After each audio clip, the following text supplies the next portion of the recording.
ప్రభునందు ప్రియమైనటువంటి వారలారా, మన ప్రభువును రక్షకుడైనటువంటి యేసుక్రీస్తు శుభనామమున మీ అందరికీ నా హృదయపూర్వకమైన వందనములు శుభములు తెలియజేయుచున్నాను. ఉదయకాల సమయంలో దేవుని వాక్యాన్ని ధ్యానం చేసుకుందాము. మత్తయి సువార్త 19వ అధ్యాయం 26వ వచనం చదువుకుందాం. యేసు వారిని చూచి, ఇది మనుషులకు అసాధ్యమే గాని దేవునికి సమస్తమును సాధ్యమని చెప్పెను.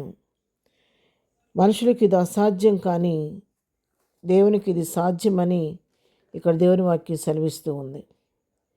అవునండి, మన జీవితాల్లో కొన్ని కార్యాలు ఇది సాధ్యమయ్యే పని కాదు అనిపిస్తుంది. ఇది మన వల్ల కాదనిపిస్తుంది కొన్నిసార్లు. ఇది అసాధ్యం, ఈ కార్యం జరగటం అనిపిస్తుంది కొన్నిసార్లు. కానీ మనందరం తెలుసుకోవాల్సిన విషయము, మనుషులకు ఏది అసాధ్యము అది దేవునికి సాధ్యము. అందుకే ఆయన దేవుడయ్యాడు, మనం మనుషులమయ్యాము. మనం దేవుని మీద నమ్మిక ఉంచినప్పుడు సమస్తమును సాధ్యపరిచి అసాధ్యమైన వాటిని కూడా ఆయన సాధ్యపరిచే దేవుడు.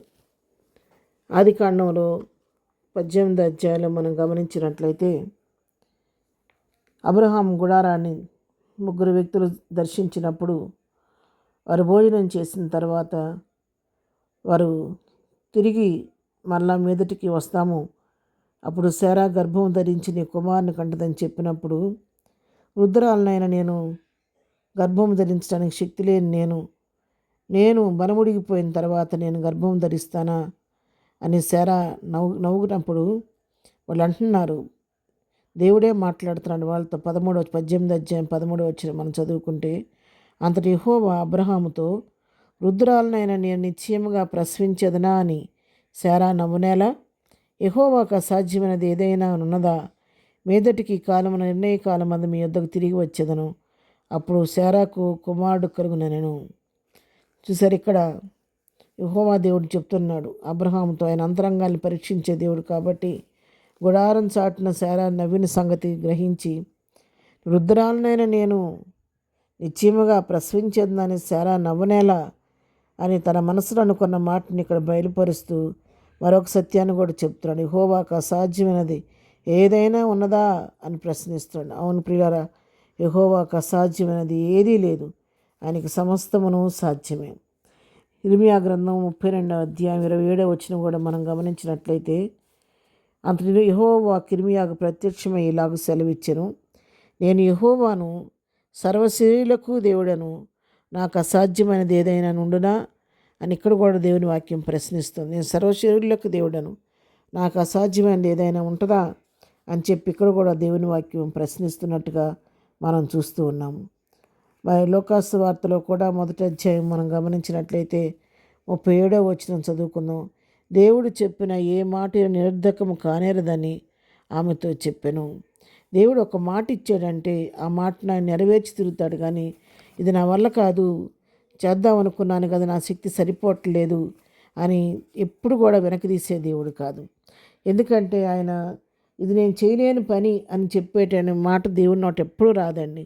ఆయన సమస్తమును చేయటం శక్తి కలిగిన దేవుడు కాబట్టి మాట ఇచ్చి నెరవేర్చే దేవుడే కానీ అబద్ధమాడే దేవుడు కాదు మన దేవుడు. ఇక్కడ అదే లోకాసు వార్తలో మరి 18వ అధ్యాయంలో కూడా మనం గమనించినట్లయితే 27వ వచనంలో, ఆయన మనుషులకు అసాధ్యములైనవి దేవునికి సాధ్యములని చెప్పాను. మనుషులకి ఏదో సాధ్యమో అది మనుషులకు దేవునికి సాధ్యం అని చెప్పని ఇక్కడ కూడా దేవుని వాక్యం సెలవిస్తూ ఉంది. కాబట్టి ప్రియులారా, మన జీవితాల్లో మనము కూడా ఏ విషయం కూడా ఒకవేళ నీ చేత కాకుండా ఏ విషయంలో నువ్వు బాధపడుతూ ఈ విషయంలో ఇక నేను జయం పొందలేను, నాకు ఇక జవాబు రాదు, ప్రార్థనకు ఈ సమస్యకి పరిష్కారం కాదని ఏ విషయం గురించేనని ఒకవేళ ఇంకా చింతిస్తూ బాధపడుతూ ఉన్నామేమో, ఈ రాత్రి నీకు ఈ ఉదయకాల సమయంలో ప్రభు నీకు ఒక శుభవార్త చెప్తూ ఉన్నాడు. నువ్వు దేని గురించి చింతించవద్దు. నీకు అసాధ్యం కావచ్చు, కానీ దేవునికి సమస్తమును సాధ్యమే. కాబట్టి ఆయన నీ పక్షం ఉండి కార్యం చేస్తాడని దేవుడు నీకు అభయం ఇస్తున్నాడు. కాబట్టి ఏ విషయంలో కుంగిపోవద్దు. ఏ పరిస్థితితో మీకు చేతగాని పరిస్థితి మా వల్ల కాదనుకొని, లేదా మీరు చేయి చేసిన పరిస్థితి ఏదైనా ఉందేమో, మీరు ఆశ వదిలేసిన పరిస్థితి లోకంలో మీకు ఏమైనా ఉందేమో ప్రియులారా, ఈ రాత్రి ఈ ఉదయకాల సమయంలో ప్రభు మీతో మాట్లాడుతున్నాడు.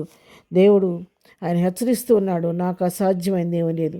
ఒకవేళ నీకు అసాధ్యమేమో, కానీ అది నాకు సాధ్యం అని చెప్పి దేవుడు నీకు నాకు అభయం ఇస్తున్నాడు. కాబట్టి ధైర్యంతో ప్రభు యొక్క కృపాసనం యొద్దకు వెళదాము. మార్కు సువార్త 10:27 చదువుకుంటే, యేసు వారిని చూచి, ఇది మనుషులకు అసాధ్యమే గాని దేవునికి అసాధ్యము కాదు, దేవునికి సమస్తమును సాధ్యమే అనెను. దేవునికి సమస్తం సాధ్యం. మనుషులకు అసాధ్యం కావచ్చు కానీ దేవునికి సమస్తం సాధ్యం. కాబట్టి మనం కూడా మనకు ఎదురవుతున్న అన్ని పరిస్థితుల్లో సమస్తం చేయడం శక్తి కలిగిన దేవుని వైపు చూస్తూ ప్రార్థనాపూర్వకంగా ముందుకు సాగిపోదాం. రెండు కృపాధన్యత ప్రభు మనకందరికీ దయచేయను గాక. ఆమెన్. ప్రార్థన చేసుకుందాం. ప్రేమ కలిగిన తండ్రి, పరిశుద్ధుడు మా ప్రియ ప్రభు, నీ పాదములకు వందనాలు. ఉదయకాల సమయంలో నీ పాదం యొద్దకు మేము వస్తున్నాం నాయన. ఈ వాక్యం ఉంటున్న మా పిల్లలందరినీ దీవించండి, ఆశీర్వదించండి. వారి వారి అవసరాల అక్కరికుల ఇబ్బంది మీ నామలో తీర్చండి నాయన. ఈ దినమంతా నిబిడలు చేయి, పనిపాట్లలో మీరు తోడుగుండండి. వెళుతున్న మార్గాల్లో నీ కాపుదలు దయచేయండి. వారి ఆలోచనలు సఫలపరచండి. ఏ సమస్యతో బిడ్డలు కొట్టబడుతూ ఇది మా వల్ల కాదని చెప్పి విసిగి వేసారిపోయి నిరాశ చెందిపోయిన పరిస్థితుల్లో ఏ స్థితిలో ఉన్నారో నాకు తెలియదు, కానీ విరిగిన దేవుడు కాబట్టి, నువ్వు సమస్తమును సాధ్యం చేసే దేవుడు కాబట్టి వారి జీవితాల్లో ఆగిపోయిన కార్యాలు జరిగించండి. అసాధ్యమైన కార్యాలు వారి జీవితాల్లో జరిగించి నువ్వు సాధ్యపరచడం శక్తి కలిగిన దేవుడు రుజువు చేసుకోవాల్సిందిగా ప్రార్థిస్తున్నాను. ప్రతి జీవి పట్ల నీ కార్యం జరిగించి నీవే ఘనత, మహిమ, ప్రభావాలు పొందుకోమని, దినదీవులతో నింపి నడిపించమని యేసు పరిశుద్ధ నామములో ప్రార్థించి అడిగి పొందుకొని ఉన్నాము తండ్రి. ఆమెన్. ప్రభు కృప సదాకాలం మనకందరికీ తోడయుండి నడిపించను గాక. ఆమెన్.